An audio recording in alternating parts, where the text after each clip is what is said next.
Samantala, pagtaas ng singil sa kuryente posibleng maranasan sa Abril o Mayo ayon sa ilang power distributors. Ang detalye sa report. Nilinaw ng Dagupan Electric Corporation na hindi pa mararamdaman sa March billing ang epekto ng pagtaas ng presyo ng langis na bunsod ng krisis sa Middle East. Pero kung magkakaroon man daw ng epekto ang fuel increase, ito ay posibleng maramdaman sa Abril o Mayo. Kasi yung bibilin na coal na gagamitin ng generating plant, doon na magkakaroon ng influence. Kung meron man, yung pagtaas ng presyo ng fuel worldwide, papunta doon sa presyo ng coal. Karamihan ng generating plant sa Pilipinas, inaangkat ang coal sa ibang bansa. At kung galing sa ibang bansa, magkakaroon ng fuel cost yung barko na magdadala sa Pilipinas.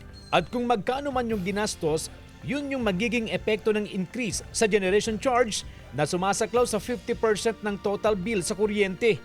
Bukod pa riyan yung foreign exchange impact at total cost ng freight sa pag-deliver. At kung magkano ang kabuuang rates, yun ang ipapasa sa distribution utilities na ipapasa naman sa mga consumer. Oo, starting April at May, mararamdaman na natin as bunsod sa pagtaas ng presyo sa pamilihang pandaigdig ng panggatong at yun na rin dahil sa pagtaas ng demand. So magkakasabay siya, so talagang inaasahan natin na magiging malaki ang pagsipa ng presyo sa kuryente.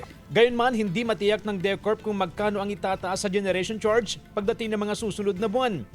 Sa kasalukuyan, nasa 4 pesos and 95 centavos per kilowatt hour ang average price ng generation charge ng DECORP. Kaya kahit posibleng tumaas ang demand sa kuryente ngayong nararanasan ng mainit na panahon, payo pa rin ng DECORP sa mga consumer magtipid sa paggamit nito. Palagi ako sa labas na lang para makatipid po. Sa labas na lang dahil may libreng hangin. Sa ilaw, o pag tulog ka na, iisa na lang ang gamitin mong ilaw. Bago ang formal na pagpasok ng tag-init, wala pa naman daw problema sa supply ng kuryente ayon sa DECORP. Sa ngayon, stable naman. Wala namang announcement yung DOE na magkakaroon ng depletion ng supply. Sana lang daw hindi magkaroon ng problema sa mga transmission line at mga generating plants. Kasama si Jing Dakanay, CJ Torida, One North, Central Luzon.